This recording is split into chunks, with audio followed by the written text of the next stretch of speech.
Before we get started, you guys just witnessed the 700th non-conference win in Middle Tennessee history. Blue Raiders have now won 7 of their last 8 season openers and are currently tied for the best record in the nation. That's awful. Start with an opening statement from Coach, and then open it up for questions for him and Cameron Weston, and we'll shortly be joined by Jalen Jordan. Really proud of our team. Northern Kentucky's got a really good group. Their two guards, Warwick and Vincent, are all-conference guards, and they've played in a lot of big games. Won the tournament last year in the Horizon. Played in the NCAA tournament. They're good, and I thought there in the first half we played with an edge, particularly on the defensive end of the floor. I thought we just had a couple of breakdowns, and outside of that, we defended about as hard and well as you can. It allowed us to get out in transition in the first half because we were getting stops. I thought to start the second half a little bit, we played the scoreboard. I thought our pace slowed down a little bit. We started having to take the ball out of the net as opposed to getting clean stops. But part of that, you got to give them credit. I mean, they're a good ball club, and so it wasn't just the fact that we were letting them score. Those guys have won a lot of ball games and are going to this year. So to come out of here with a 17-point win against a club like that, I think speaks to how well we played.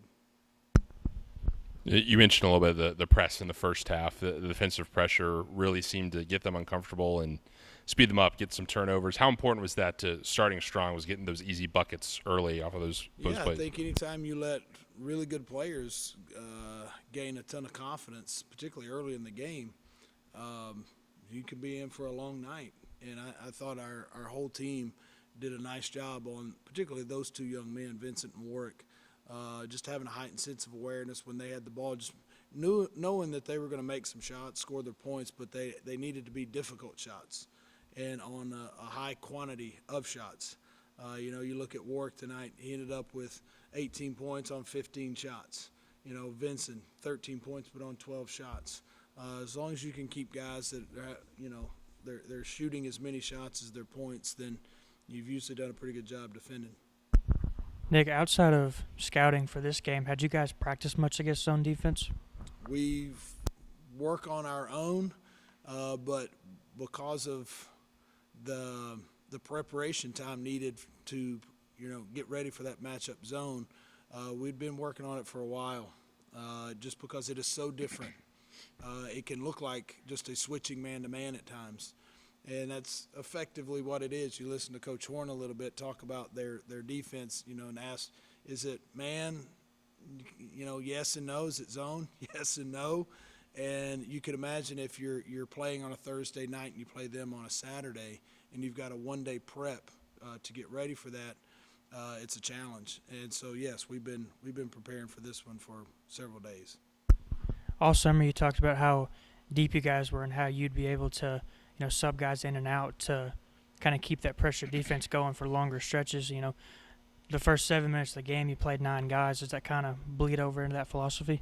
It does. We're going to try to keep doing it all year long. I thought this guy was exceptional to have to guard, whether you're starting the possession on Warwick or Vincent.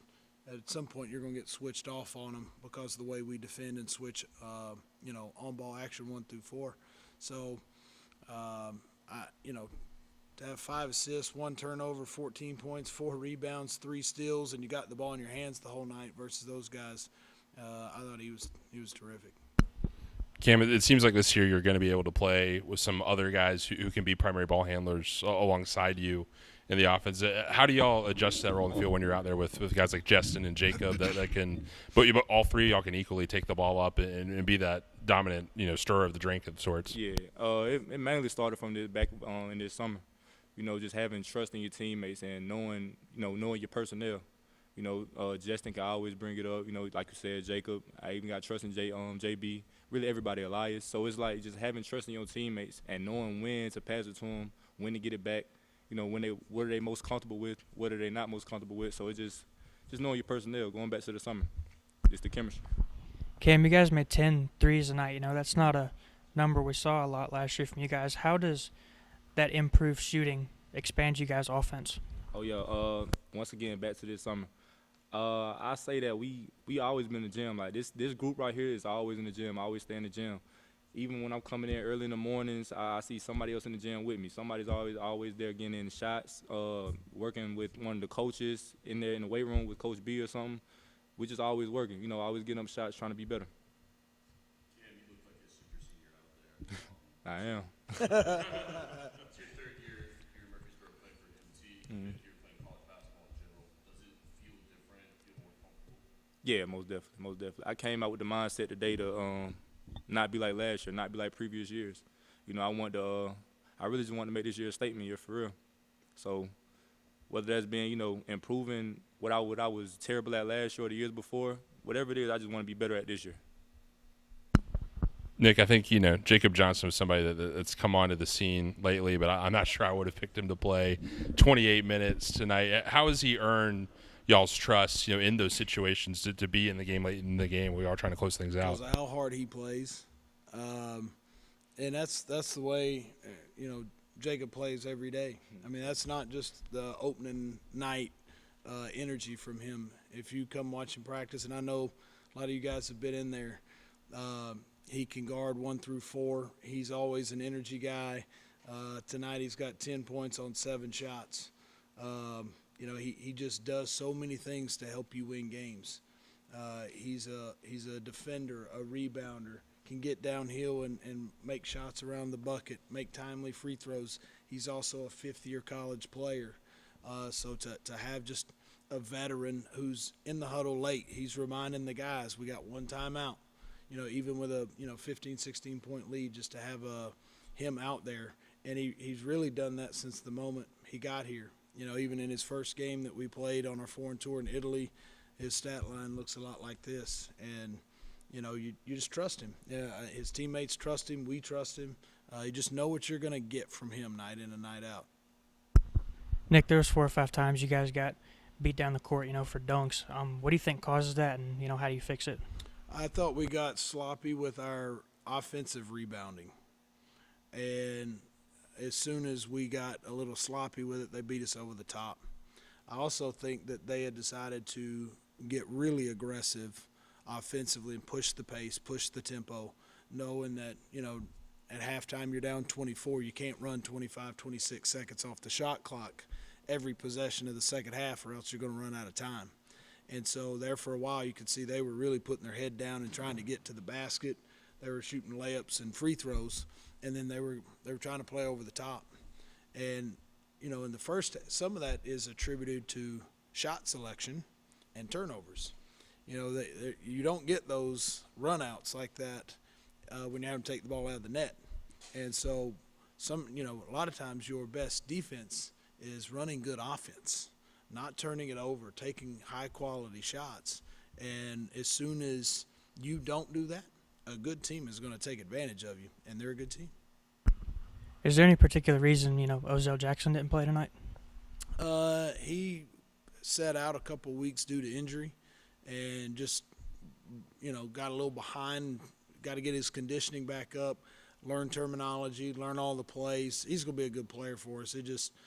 He's only been out there for probably 3, 4, 5 days, of full contact activity. So, you just don't want to put somebody in a position where you're throwing them out there to fail. And he's going to be a good player for us. Joe, and I think this was your first time in front of fans in the Murphy Center, really stepping out on that court. This is your 4th season, with us here in Murfreesboro. What was that moment like for you? 5th season with us in Murfreesboro. That's right, the redshirt year. That's right. I forgot, everyone got a free red shirt in COVID. I forget that they actually had to have real ones a long time ago. Rarely do you catch Sam off guard. Yeah. But what was that moment like for you, just checking into the game? Oh, man, I can't even describe that feeling. It was just long overdue. Like I said, it's just undescribable. Feelings of just nervousness, happy that I'm finally back on the court, get to play with my brothers. It was just indescribable, honestly. How quickly did you feel comfortable on that court? You mentioned the nervousness. It seemed like you adjusted pretty fast. Probably as soon as I touched the basketball, dribbled the ball a couple of times, and my nervousness got calmed down. That's really much it. Just when I touched the basketball, I kind of calmed down and just let the game come to me. And Nick, for you, what was that moment like, knowing what Jalen's been through it to get him back on the court? Yeah, he's been great. I think it speaks to just how much he loves ball and loves middle. Been here 5 years, and he's already graduated. And so, last year he just didn't want to walk out of here having never played in the Murphy Center in front of our fans. He wants to go out playing with these guys and a winner. And he's already a winner. To go through back-to-back ACL injuries, miss almost 1,000 days between games. There's a lot of hard, tough days, man. When, anybody that's had a surgery, when you have two back-to-back, that's a tough deal. So I just think it shows how much he cares about this program, and he loves ball. And I'm proud of him. I know his teammates are too. Jalen, was it kind of a process learning to trust your knee again? Yes, I would say it's a lot of mental, kind of scared to do it again. But I want to say a few weeks ago when I finally got back to practicing, I kind of let that feeling of my knee get out my head. It's really mental, like I said. Once I got past that, worrying about my knee so much, then I kind of let the game come to me. And right now, I really don't ever have that thought process in my head. So I kind of just play how I normally was playing back when I was, before the injury. So I never think about my knee no more. All right, cool.